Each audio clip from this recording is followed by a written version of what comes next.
Carbon మన జీవితానికి అలాగే రసాయన చర్యలకు ఎంత ముఖ్యమైనదో మనం ఇంతకు ముందు వీడియోల్లో తెలుసుకున్నాం కదా.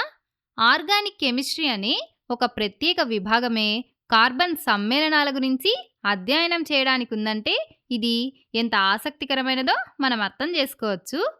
అయితే కార్బన్ ఎక్కువగా తనతో తాను అలాగే హైడ్రోజన్తో కలిసి బంధాలను ఏర్పరుస్తుంటుంది.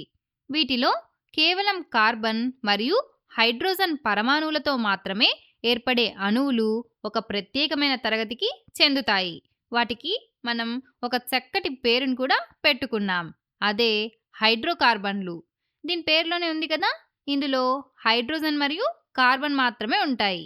సాధారణంగా మనం మన చుట్టూ ఎన్నో రకాల స్వచ్ఛమైన హైడ్రోకార్బన్లను చూస్తూ ఉంటాం. అలాగే పాక్షికంగా హైడ్రోకార్బన్ల ఆధారంగా ఏర్పడిన ఎన్నో అణువులను కూడా గుర్తిస్తాం. కాబట్టి వీటి గురించి తెలుసుకోవడం నిజంగా చాలా ఆసక్తికరంగా ఉంది కదా. సరే, ఇప్పుడు మనం హైడ్రోకార్బన్లకు సంబంధించి 3 ఉదాహరణలను చూద్దాం. వీటి పేర్లను చూడండి. వీటన్నింటి పేర్ల మొదట్లో ఈథ్ అనే పదం కనిపిస్తోంది. అంటే వీటి పొడవైన కార్బన్ గొలుసులో 2 కార్బన్ పరమాణువులు మాత్రమే ఉంటాయి. అయితే ప్రస్తుతానికి మనం కేవలం ప్రాథమిక విషయాలపై మాత్రమే దృష్టి పెడుతున్నాం.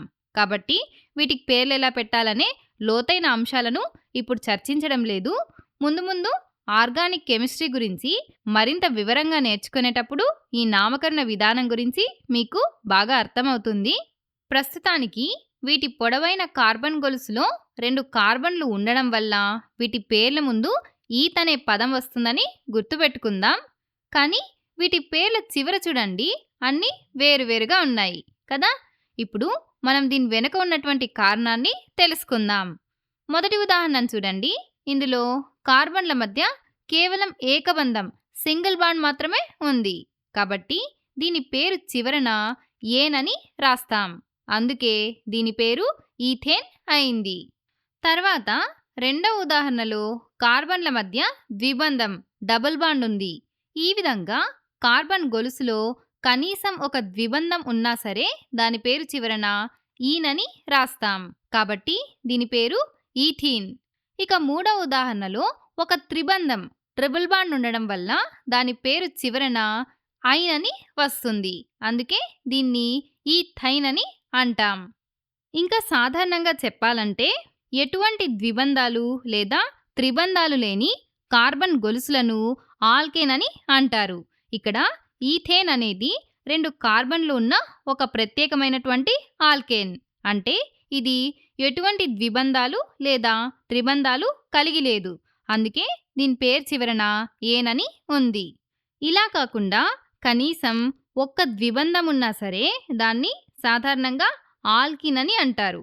అందుకే ద్విబంధాన్ని కలిగి ఉన్న ఈ సమ్మేళనాన్ని ఈథీన్ అని పిలుస్తాం. అలాగే దాని పేరు చివరన ఈనని రాస్తాం. అదేవిధంగా కార్బన్ల మధ్య ఒక త్రిబంధం ట్రిపుల్ బాండ్ ఉంటే వాటిని సాధారణంగా ఆల్కైన్ అని అంటారు. అందుకే త్రిబంధాన్ని కలిగి ఉన్న ఈ సమ్మేళనాన్ని ఈథైన్ అని అంటున్నాం. అలాగే పేరు చివరన ఐన్ అని రాస్తున్నాం.